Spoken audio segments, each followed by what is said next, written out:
So ngayon naman, i-check naman natin yung impact nila, itong ating sumpak at ang ating pellet gun sa tubig. Okay. Go! Ooh! Malakas-lakas din yun ha. 3, go!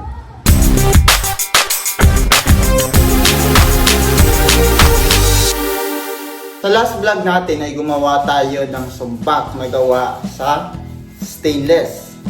At ngayon naman, ikukumpara natin siya dito sa may pellet gun. Kung sino ang mas malakas sa kanilang dalawa. Let's go, mga kalakad. So first, tatry muna natin dito sa may plastic o pabalot ng saranggola. Dahil sira naman na to, saranggola natin. Tatry natin dito kung tatagos ba. So unahin natin kung sumpak. 1, 2, 3, go. Oops. So check natin kung nabutas. So ayan, makakalakad. As you can see, butas. Nabutas ng ating sumpak itong pabalat ng ating saranggola. Ayan, tagos.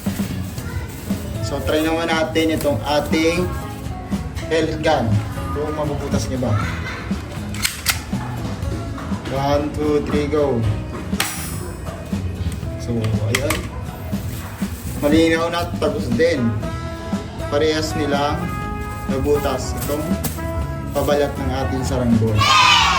So, parehas nakapasa yung ating sumpak at yung ating pellet gun sa unang test. So, sa pangalawang test naman, try naman natin sila sa dahon.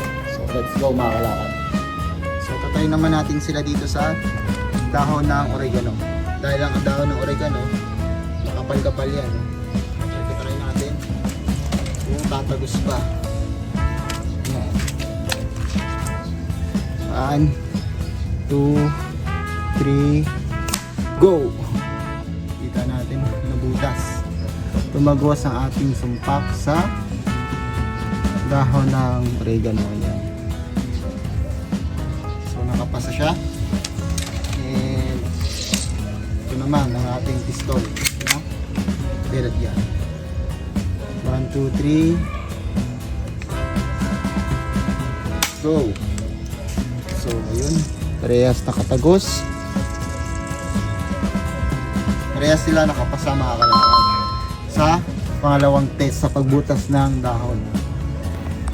So ngayon naman, i-check naman natin yung impact nila, itong ating sumpak at ang ating pellet gun sa tubig. Check natin kung gaano kalakas yung impact nila. So, let's go. 1, 2, 3, go. Ooh! Malakas-lakas din yun ha. Alisin ko lang itong bala. So ito yung bala niya. Yeah. So ngayon naman, tatry naman natin itong ating pistol dito sa may tubig. 1, 2, 3, go. Ooh! Malakas din. Ayan.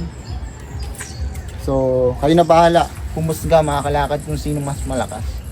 Yan. So yung mga kalakad, nandito na tayo sa ating last stage na ating challenge para sa ating sumpak at para sa ating pistol na pellet gun. So ngayon naman, ito yung pinakamahirap na challenge niya. So kailangan nila mabutas itong sintra board. Itong sintra board, matigas to. So titignan natin kung papasa sila dito. So let's go, mga kalakad. So ayan, check, i-test natin dyan.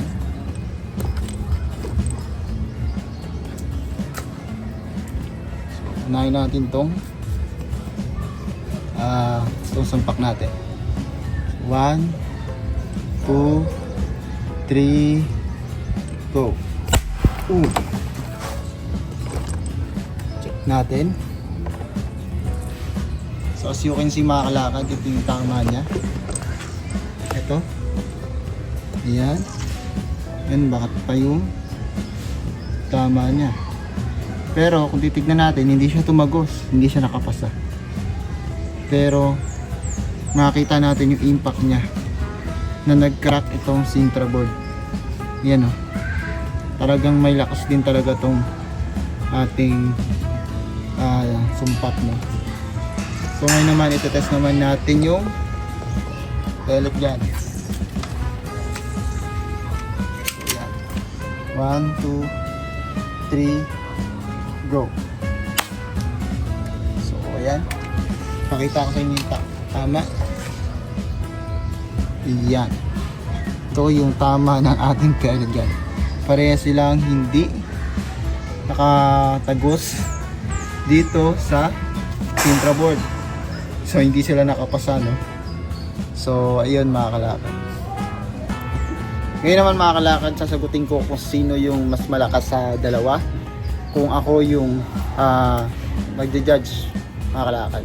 So para sa akin mas malakas yung pellet gun kumpara dito sa ating DIY na sumpak. Pero kita nyo naman mga kalakad na hindi nalalayo yung lakas nila.